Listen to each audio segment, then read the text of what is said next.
One phone call, made at 1:44 in the morning, 3 minutes before an 84-year-old woman's doorbell camera went dark forever. 3 minutes before the 41-minute window that has defined this entire investigation began. When FBI analysts traced that call, when they followed the number back to its source, what they found pointed straight at someone Nancy Guthrie knew, someone she trusted enough to pick up the phone for in the middle of the night.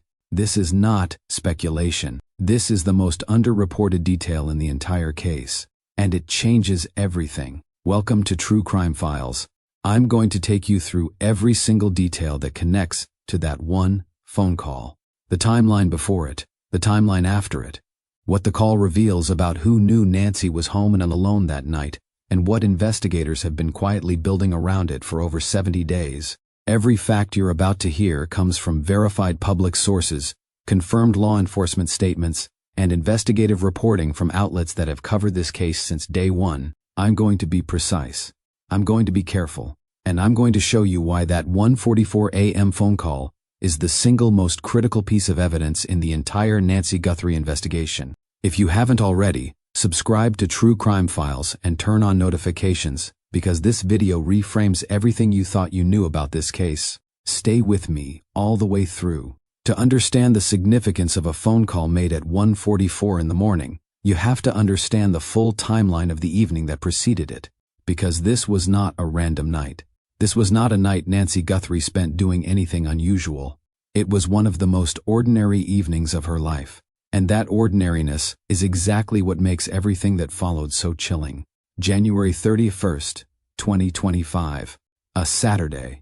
At 5:32 in the evening, Nancy Guthrie called an Uber from her home in the Catalina Foothills neighborhood of Tucson, Arizona. She was 84 years old. She used a walker for mobility. She took critical daily medication for her heart condition. And on the evening of January 31st, she was doing something she did regularly. Going to dinner at her eldest daughter Annie's house, just 4 miles away. The Uber picked her up. She arrived at Annie's home within minutes. Annie was there with her husband, Tommaso Cioni. The three of them spent approximately 4 hours together. Dinner, conversation, a card game, normal family time, nothing unusual, nothing alarming, nothing that would give anyone any reason to believe this would be the last normal evening Nancy Guthrie would ever experience. Nancy's pacemaker data from that entire evening shows completely normal baseline cardiac activity, a woman who was comfortable, relaxed, happy spending time with her family. Her heart rate was steady. Her rhythm was regular. Every wireless sync from the pacemaker to the cloud monitoring system showed a woman in good health for her age, enjoying a Saturday night with people she loved. At some point between 9:30 and 9:45 in the evening, dinner wrapped up. The dishes were cleared. The game was finished. Nancy was ready to go home. And here's where a detail becomes significant. Tommaso Cioni, Annie's husband, Nancy's son-in-law, drove Nancy home. Not an Uber this time, not a taxi, not a rideshare service. Her son-in-law, the man married to her daughter. Tommaso drove Nancy the 4 miles back to her home in the Catalina Foothills. At 9:48 p.m., Nancy arrived home. At 9:50 p.m., her garage door closed. That is confirmed. That specific timestamp, 9:50 p.m., is the last externally verified normal moment of Nancy Guthrie's life as a free woman. The garage door closed. She was inside. She was alone. And then nothing. Nothing for 4 full hours. 4 hours of silence between 9:50 p.m. and 1:47 a.m. 4 hours during which Nancy presumably went through her evening routine. She took her medication. She settled in. Perhaps she watched television. Perhaps she read a book. Perhaps she went to bed early. 4 hours of completely normal life before the masked figure appeared outside her home. But here's what the 4-hour silence conceals. Something was happening during those 4 hours. Not to Nancy, not inside that house, but in the coordination of the people who were coming for her. Someone during those 4 hours was finalizing a plan. Someone was confirming a timeline. Someone was making sure everything was ready. And at 1:44 in the morning, 3 minutes before the camera was disabled, someone made a phone call to Nancy Guthrie's phone. That call is the fingerprint on the plan. And we're going to examine every aspect of it. Before I walk through what investigators found in Nancy's phone records, I want to spend some time explaining what phone records actually reveal. Because I think many people underestimate how much forensic information is embedded in a single phone call. When the FBI subpoenas phone records in a case like this, they're not just getting a list of numbers that called or were called. They're getting a comprehensive forensic picture of every communication event that device was involved in, every call, every text, every data transmission, time-stamped to the second, and for each call they get the originating number, the receiving number, the duration of the call, and critically, the cell tower data that shows the approximate geographic location of both devices at the time of the call.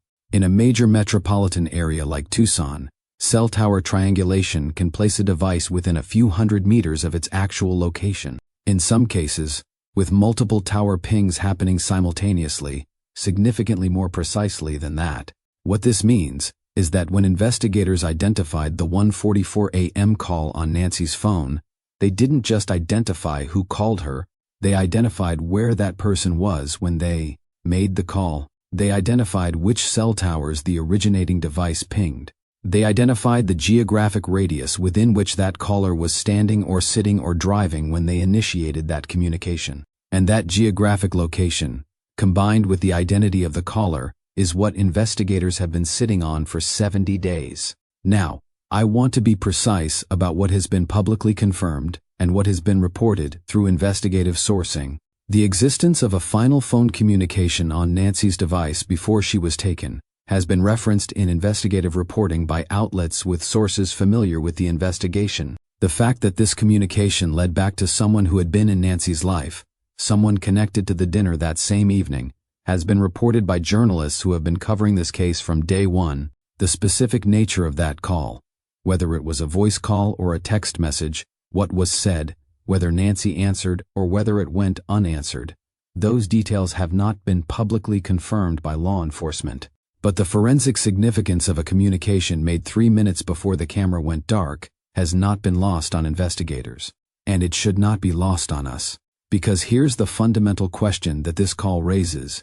Who calls an 84-year-old woman at 1:44 in the morning? Not a telemarketer, not a wrong number, not a casual acquaintance, not someone dialing randomly in the middle of the night. At 1:44 a.m., the people who call you are people who have a specific reason to contact you at that exact moment. People who know you're awake. People who are trying to find out if you're awake.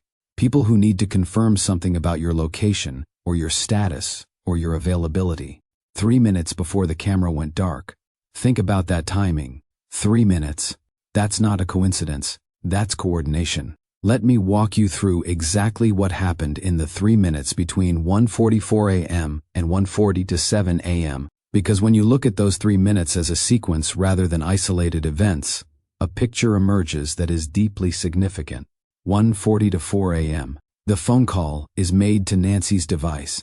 Whatever the content of that call, whether it was answered, whether it conveyed information, whether it was a signal of some kind, it happens at this precise moment. Nancy is inside her home. The masked figure, or someone coordinating with the masked figure, is somewhere in the vicinity of the Catalina foothills, and a communication is initiated.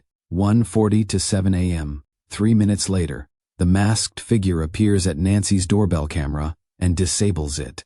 Not 3 hours later, not 3 days later, not even 30 minutes later. 3 minutes. 3 minutes after that phone call, the individual who disabled that camera arrived at the specific camera location with the specific knowledge of how to disable it, and did so within 180 seconds of a phone call made to the person inside the house. The proximity of these two events in time is not random. In any organized operation, a communication 3 minutes before execution serves a specific purpose.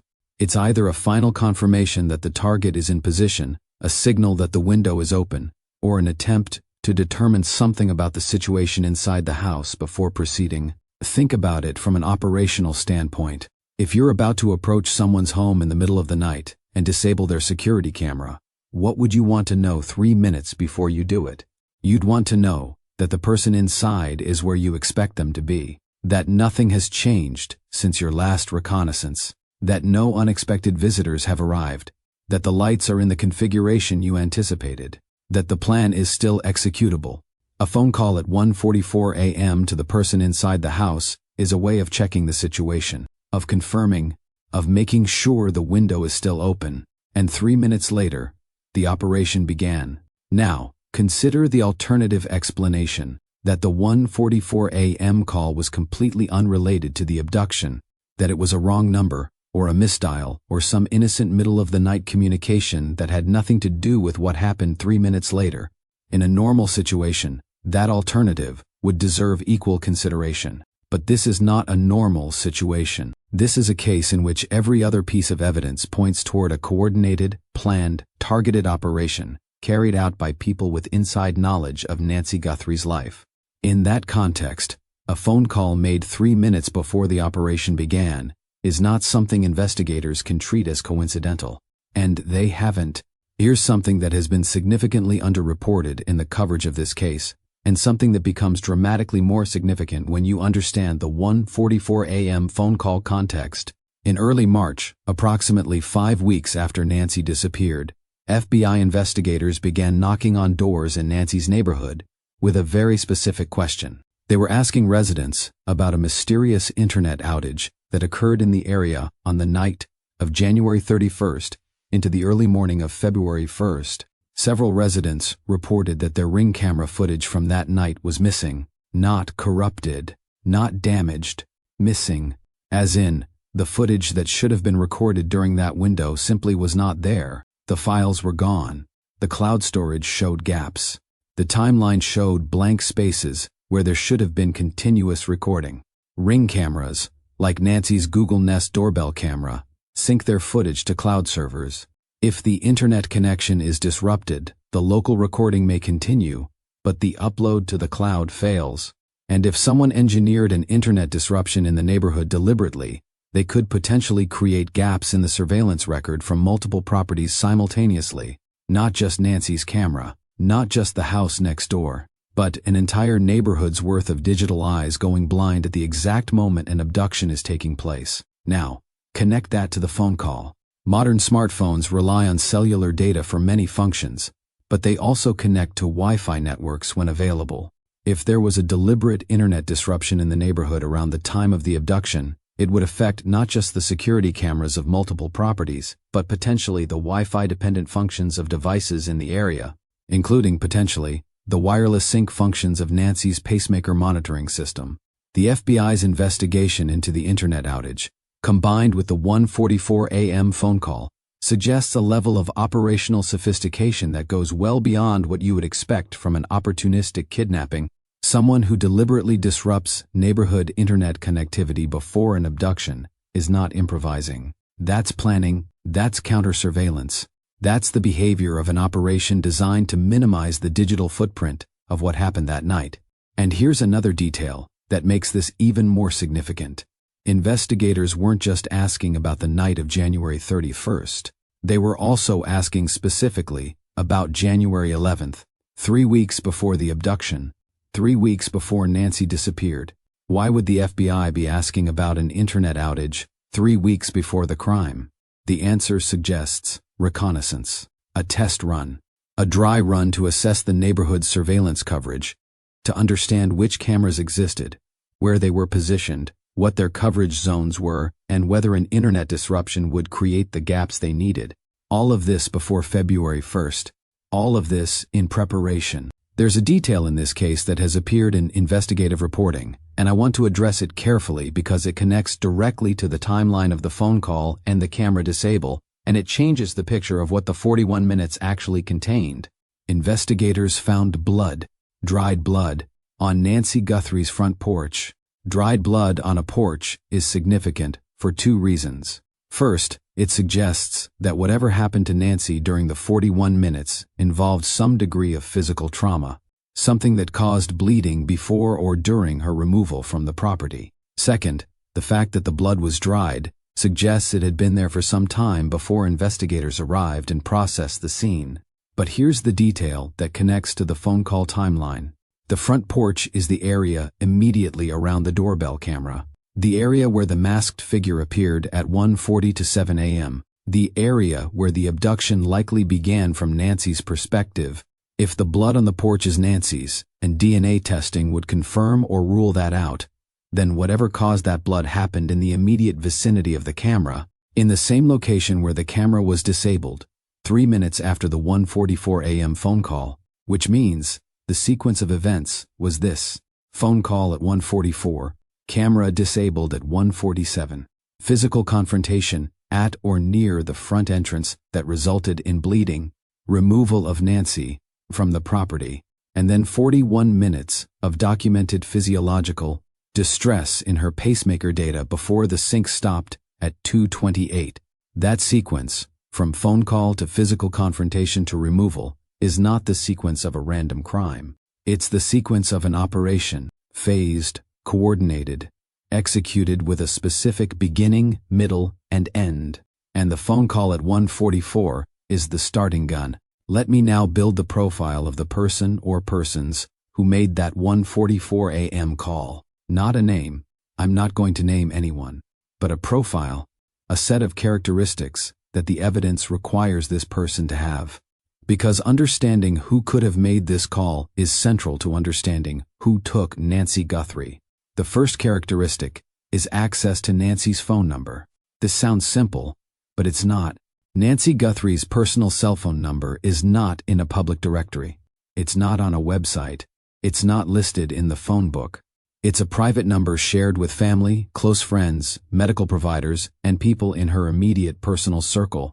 Whoever called her at 1:44 a.m. had her number, which means they had been in contact with her before, or had obtained her number from someone who had.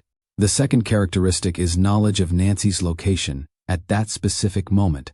At 1:44 in the morning, Nancy was inside her home alone. The only people who knew with certainty that she was home alone at that hour were people who knew her routine. People who knew that Tommaso had dropped her off at 9:50 p.m. People who knew she had no visitors scheduled. People who knew she would not have anyone else in the house overnight.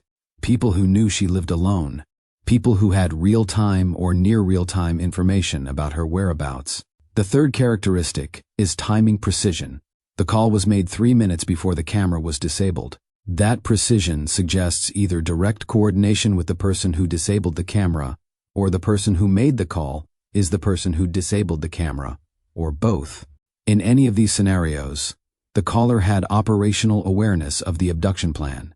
Their call was timed to serve a specific function within that plan. This was not a casual call. This was a functional communication. The fourth characteristic connects to the investigative reporting that the final communication on Nancy's phone led back to someone who had been inside her life, someone connected to the evening's events, someone who had been at that dinner, or connected to someone who had been at that dinner just hours before. Put those four characteristics together. Someone with Nancy's private number, someone who knew she was home alone at 1:44 am, someone with operational awareness of the abduction plan, someone connected to the events of the evening of January 31st. That is not a large circle. I want to go back to the dinner at Annie's house on the evening of January 31st, because the people at that dinner are the people who had the most complete real-time picture of Nancy's plans and location that evening. And that real-time knowledge is directly relevant to the 1:44 a.m. call at Annie and Tommaso's home that evening. The confirmed attendees were Nancy, Annie, and Tommaso. 3 people, a mother, her daughter, and her son-in-law. A normal, family dinner. All 3 of those people knew Nancy was going home that night. All 3 knew Tommaso was driving her. All 3 knew she would be arriving home around 9:50. All 3 had Nancy's phone number. All 3 knew she would be alone in the house for the night. Now, I want to be absolutely clear about something before I go any further. I am not accusing Annie, Tommaso, or any member of the Guthrie family of any involvement in Nancy's disappearance. Multiple investigative reports have addressed the family's cooperation with law enforcement, their public appeals for information, and the devastating impact of Nancy's disappearance on everyone who loves her. The family has been cooperative. The family has been transparent.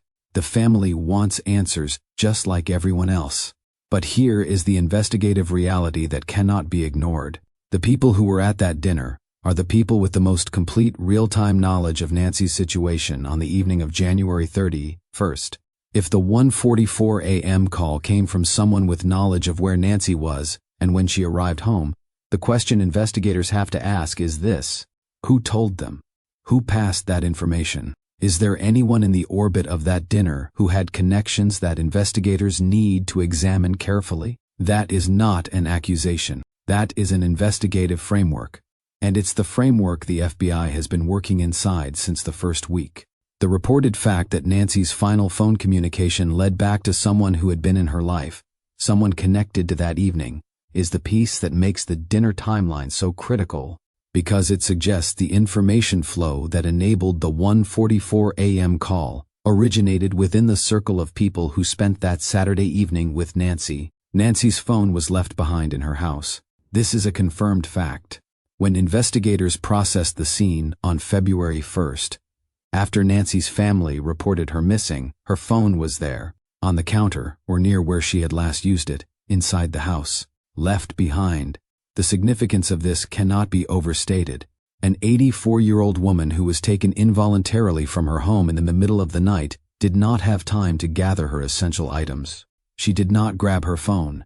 She did not grab her medication. Both were left behind. But for our purposes, the phone left behind means something very specific about the 1:44 a.m. call.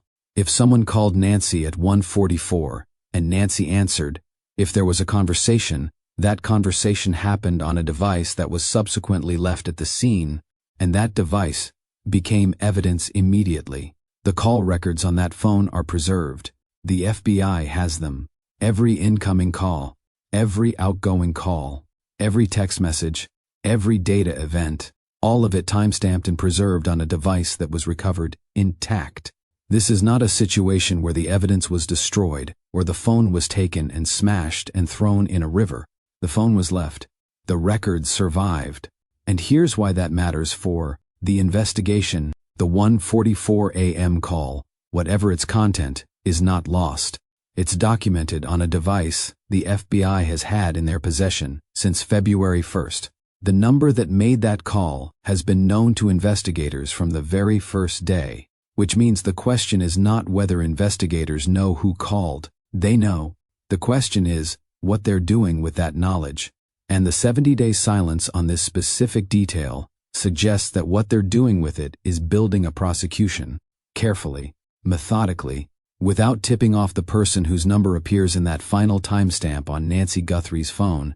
If you're finding this investigation as compelling as I am, make sure you're subscribed to True Crime Files. We're going deeper into this case than anyone else, and we're not stopping until we have answers. Hit that subscribe button and turn on notifications so you don't miss a single update. Here's a development that most coverage has reported as a standalone story, but that becomes far more significant when you connect it to the 1:44 a.m. call. Investigators detected Nancy Guthrie's phone signal 200 miles from her home, and the FBI responded in a way that, according to reporting, no one outside the investigation has been able to fully explain. Now, this is the phone that was left behind inside her house. Nancy's personal cell phone, the device that received the 1:44 a.m. call, the device that was sitting on the counter or somewhere inside the locked Tucson home. How does a phone left inside a locked house generate a signal 200 miles away? There are several possible explanations. The most innocent explanation is this. The phone was moved by investigators for processing, and the signal was a data event associated with law enforcement forensic analysis. Someone at the FBI lab 200 miles away powered up the device to extract data, and the phone pinged a tower. Possible, plausible even, but there's a second explanation that is significantly more disturbing. If someone entered the property after the abduction, before law enforcement fully secured the scene and removed the phone, that phone could have generated a signal in a location 200 miles away because someone carried it there. The FBI's response to the detected signal was notable enough to be reported specifically, which suggests it was significant, which suggests investigators treated it as meaningful rather than administrative. And if someone took that phone from the scene and carried it 200 miles away, that person had access to the house after the abduction, had a reason to remove or move the phone, and was potentially attempting to create a digital trail suggesting Nancy was somewhere other than where she actually was, all of which connects back to the 1:44 a.m. call, because whoever made that call knew the phone was there, knew what was on it, and may have had a very specific reason to want that phone in a different location than Nancy's kitchen counter. 8 minutes after the camera at Nancy's home was disabled at 1:47 a.m., a Ring camera located 5 miles from her property captured something significant: a man wearing backpacks, attempting to open a locked gate at 1:52 in the morning, 5 miles from Nancy Guthrie's house. The FBI confirmed they were reviewing that footage. The timing, 1:52 a.m., 5 miles away, 8 minutes after the camera disabled at Nancy's home, places this individual in a location consistent with having left Nancy's property after the camera was disabled and moving away from the scene on foot or by vehicle. Now, connect this to the 1:44 a.m. phone call. If the call was made at 1:44, the camera was disabled at 1:47, and someone carrying backpacks was 5 miles away at 1:52, that's a sequence of movements that covers 5 miles in approximately 5 to 8 minutes. In a vehicle, 5 miles in 5 minutes is completely achievable at highway speeds, or even surface street speeds in a residential area at 2 in the morning with no traffic. This is not someone on foot. This is someone who moved from Nancy's property by vehicle, rapidly, with what appears to be operational purpose. And the backpacks. The man on the Ring camera was wearing and carrying backpacks. The masked individual who disabled Nancy's camera was also described as carrying backpacks. The FBI connected these images early in the investigation. The consistency in the profile, masked or hooded individual, backpacks, specific time frame, is part of an evidentiary picture that investigators have been building from the 1:44 a.m. call to the 1:47 camera disable to the 1:52 Ring camera footage 5 miles away to the 2:12 motion detection to the 2:28 pacemaker sync cutoff. There is a continuous time-stamped thread of events that tells the story of Nancy Guthrie's abduction from beginning to end, and the 1:44 a.m. phone call is the thread that starts it all. There's one more piece of evidence from the timeline of that night that rarely gets discussed in the context of the phone call, but that belongs in this analysis: a 911 call.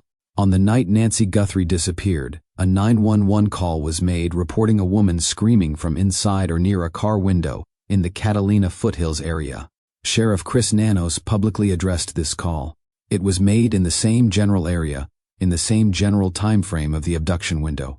A woman screaming from a car window in the Catalina foothills on the night of February 1st.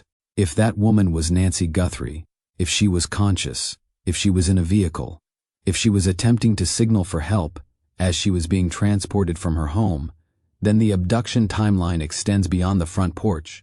It extends into a vehicle, into a transport, into a route that passes through an area where at least one person heard something and called it in. And here's the connection to the phone call.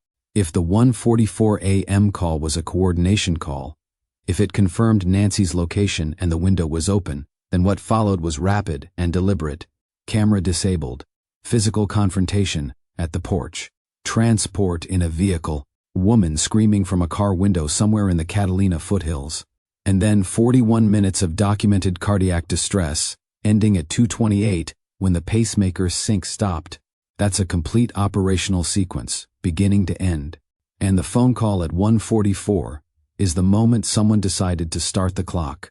Let me explain why the 1:44 a.m. phone call is not just investigatively significant, it's potentially prosecutorially decisive. Because I think people underestimate what a single time-stamped communication can do to a criminal case. In a federal kidnapping prosecution, establishing conspiracy is critical. A kidnapping that involved multiple people, or that involved coordination between a person with insider knowledge and a person who physically executed the abduction, is a conspiracy, and conspiracy charges in federal kidnapping cases carry severe penalties, separate from and in addition to the underlying kidnapping charges themselves. To establish conspiracy, prosecutors need to show an agreement between two or more people to commit a crime, and at least one overt act in furtherance of that agreement. A phone call made 3 minutes before the crime began is an overt act. A documented, time-stamped, carrier record preserved overt act. If the person who made the 1:44 a.m. call can be connected to the planning of the abduction through their relationship with Nancy, through their geographic location at the time of the call, through any subsequent communications with the person who physically executed the abduction, that call becomes the evidentiary cornerstone of a conspiracy charge. This is why the FBI has been silent about this specific detail for 70 days. Not because they don't know about it. They've known about it since the moment they got the phone. It's because they're building the legal architecture around it. Every other piece of evidence, the DNA, the Bitcoin trail, the Sonora connection, the Ring camera footage, all of it is being organized around this central evidentiary point. Who made that call, where they were when they made it, what their relationship to Nancy was, and how that call connects to the masked figure who appeared at her door 3 minutes later. When that architecture is complete, when the FBI is ready to move, the 1:44 a.m. call will not just be a detail in the investigation, it will be the first line of the indictment. 70 days, no arrest, no named suspect, no charged individual, just silence from the FBI and the Pima County Sheriff's Department on the most specific forensic details of this case. I want to address this silence directly because I think it's being misread by a lot of people covering this case. The silence is not failure. The silence is not a stalled investigation. In major federal kidnapping cases that involve complex conspiracy charges and international dimensions, the timeline between evidence collection and arrest is long by design. The FBI does not arrest when they have enough to be confident. They arrest when they have enough to guarantee a conviction that holds through appeal. Those are very different standards. The 1:44 a.m. phone call, the DNA evidence, the Bitcoin trail, the Sonora intelligence, each of these individually might be enough for an arrest. But together, built into a comprehensive, airtight evidentiary package that prosecutors can walk into a federal courtroom with and never lose, they require time. Sheriff Nanos said in March that he believes investigators know the motive. He said the crime was targeted. He warned that the suspect could strike again, which is not a statement you make about an unknown threat. It's a statement you make about someone specific you're watching. All of this together, the known motive, the targeted nature confirmed publicly, the warning about striking again, the prolonged silence on specific evidence, paints the picture of a federal investigation that knows what happened and is building the case to prove it beyond any reasonable doubt. The 1:44 a.m. phone call is at the center of that case. It always has been. One phone call made 3 minutes before a masked man disabled the camera on an 84-year-old woman's front porch in Tucson, Arizona, made to a private number by someone who had access to that number, who knew Nancy was home and alone, who timed their call with the precision of someone who knew exactly what was about to happen, made on a phone that was left behind at the scene and has been in FBI possession for 70 days. That call is not a footnote in this investigation. It's the opening move, the starting gun of a 41-minute operation that was planned, coordinated, and executed by people who are not strangers to Nancy Guthrie's world. 70 days later, that call's record sits in an FBI evidence file. The number that made it is known. The carrier records are subpoenaed. The cell tower data places that device somewhere in the geography of that night. And investigators have been quietly, methodically building everything around that one time-stamped event. When the arrest comes, and it will come, trace it back. Follow the thread backward, and it will lead you to 1:40 to 4 a.m., 3 minutes before the camera went dark. One phone call that was supposed to be untraceable. It wasn't, but there's more to this story than just the phone call. There's a broader pattern of behavior that investigators have been piecing together, a pattern that suggests this was not the first time someone had eyes on Nancy Guthrie. The reconnaissance visit on January 11th, 3 weeks before the abduction, tells us something critical. Whoever took Nancy didn't just wake up on February 1st and decide to kidnap an 84-year-old woman. They planned it. They tested it. They mapped the surveillance coverage. They identified vulnerabilities in the neighborhood's security infrastructure. They figured out the timing of internet connectivity. They determined the blind spots. This level of preparation requires something more than criminal opportunism. It requires knowledge of the target's routine. It requires understanding of when she would be alone and vulnerable.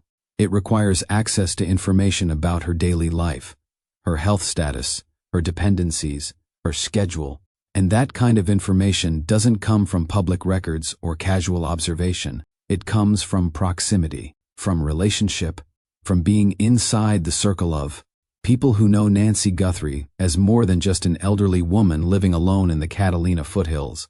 The pacemaker data adds another dimension to this investigation that cannot be ignored. For 41 minutes, from 1:47 a.m. when the camera was disabled until 2:28 a.m. when the wireless sync stopped, Nancy's pacemaker recorded her cardiac activity. And according to investigative reporting, what it recorded was physiological distress, elevated heart rate, irregular rhythm, the biological signature of a woman experiencing extreme stress, fear, or physical exertion. That data doesn't just tell us Nancy was alive during those 41 minutes. It tells us she was conscious. She was aware of what was happening to her. She was experiencing the kind of terror that registers in your heartbeat. And when the sync stopped at 2:28 a.m., it means one of two things. Either the pacemaker lost connectivity to the monitoring system because Nancy was moved beyond the range of cellular or Wi-Fi networks, or something happened to Nancy that caused the device to stop transmitting.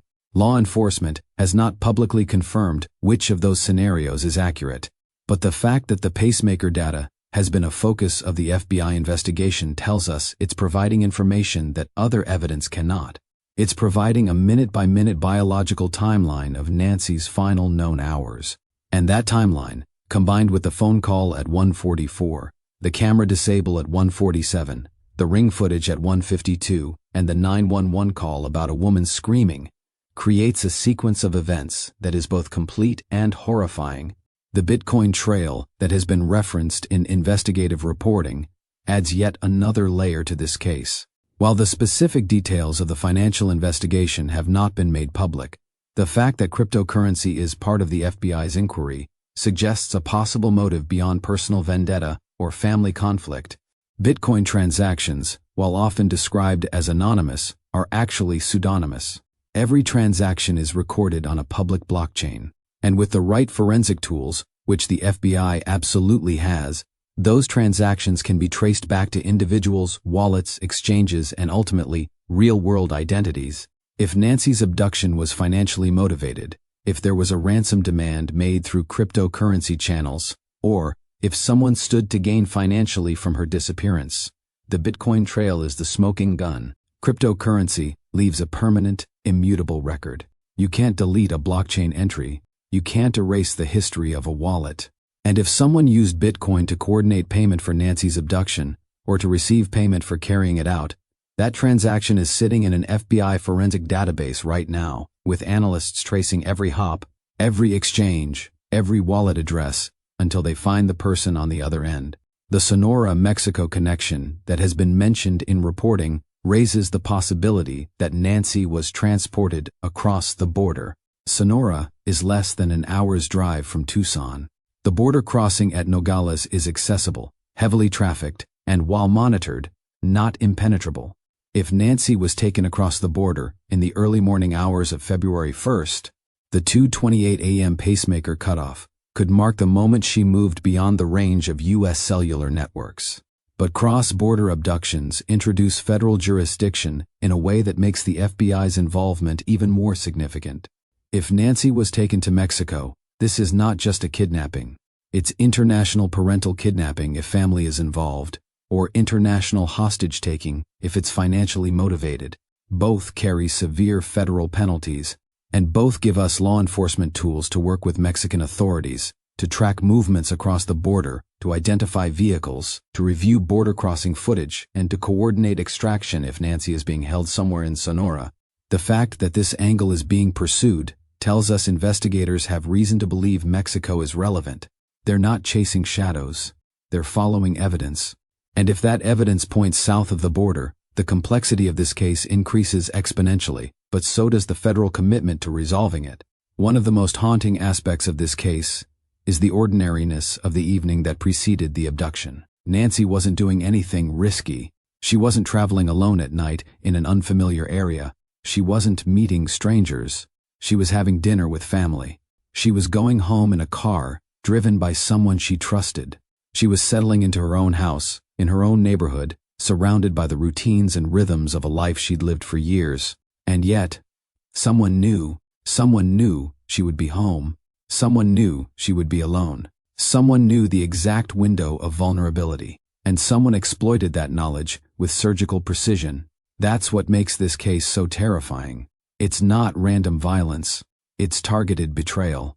It's the weaponization of intimacy and information. It's the kind of crime that makes you question everyone in the victim's life, because the person who did this knew too much. The profile of the perpetrator, based purely on the evidence, is someone with access, knowledge, and motive. Access to Nancy's phone number, her address, her routine, knowledge of her schedule, her vulnerabilities, her isolation, and motive, whether financial, relational, or something else entirely, strong enough to justify the planning, risk, and execution of a midnight abduction of an elderly woman. When you overlay that profile onto the circle of people in Nancy's life, the circle shrinks dramatically. And when you add the 1:44 a.m. phone call, made 3 minutes before the abduction began, by someone whose number is now in an FBI evidence file, that circle shrinks to a point that investigators are watching, waiting, building the case that will bring that person to justice. The question that haunts this investigation is the question that haunts every targeted crime. Why Nancy? What made an 84-year-old woman with a heart condition, who lived a quiet life in a quiet neighborhood, worth the risk of a federal kidnapping charge? What did someone stand to gain? What threat did she pose? What knowledge did she have? What conflict had escalated to the point where abduction seemed like a solution? Sheriff Nanos said investigators believe they know the motive. That statement alone is significant. It means they're not operating in the dark. They're not throwing theories at a wall. They have a working understanding of why this happened. And if they know why, they have a strong indication of who, because motive and identity are inseparable. The person with the strongest motive is the person with the strongest suspicion. The 70 days of silence since Nancy's disappearance have been agonizing for her family, frustrating for the public, and strategic for investigators. In the age of true crime media, where every development is dissected in real time, where armchair detectives flood social media with theories, where information leaks can compromise investigations, the FBI's discipline in controlling the narrative is remarkable. They've said enough to keep public attention on the case. They've said enough to generate tips and leads, but they've said nothing that would tip their hand to the person or persons responsible. That silence is a prosecutorial strategy. It's a way of keeping suspects off balance, unsure of what investigators know, unable to craft alibis or coordinate stories around specific evidence. And when the arrest finally comes, when the indictment is unsealed, when the evidence is presented in court, the public will understand why the silence was necessary, because the case being built is not designed to generate headlines. It's designed to generate a conviction. True Crime Files will be here to cover every development in this case as it unfolds. If you want to stay informed, if you want the most detailed, accurate analysis of the Nancy Guthrie investigation, subscribe now and make sure your notifications are turned on. We're not just reporting this story, we're investigating it. The 1:44 a.m. phone call is the kind of evidence that changes cases.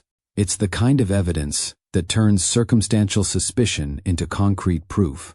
It's the kind of evidence that allows prosecutors to stand in front of a jury and say, "This is not a theory, this is a fact."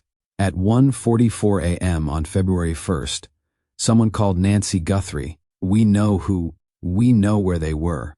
We know what happened 3 minutes later, and we can prove it. That's the power of digital forensics in modern criminal investigations. Every phone call leaves a trail. Every text message is stored on a server. Every cell tower ping is logged in a database. And while criminals may think they're operating in darkness, they're actually leaving a permanent, traceable, prosecutable record of their actions. The person who called Nancy at 1:44 a.m. may have thought that call would disappear into the noise of a night that would be forgotten. Instead, it became the single most important piece of evidence in a federal kidnapping investigation. The timeline of that night is now etched into the investigative record with the precision of a stopwatch. 5:30 to 2 p.m., Nancy calls an Uber. 9:40 to 8 p.m., Nancy arrives home. 9:50 p.m., garage door closes. 1:40 to 4 a.m., phone call. 1:40 to 7 a.m., camera disabled. 1:50 to 2 a.m., figure 5 miles away. 2:28 a.m., pacemaker sync stops. Each timestamp is a data point. Each data point is a piece of the puzzle. And when you connect them all, you get a picture of an operation that was planned, coordinated, and executed by people who knew exactly what they were doing. But operations leave evidence. Coordination requires communication, and communication, in the digital age, is forever. The FBI has Nancy's phone. They have the call records. They have the cell tower data. They have the ring footage. They have the pacemaker data. They have the neighborhood canvas results. They have the internet outage investigation. They have the Bitcoin trail. They have the Sonora intelligence.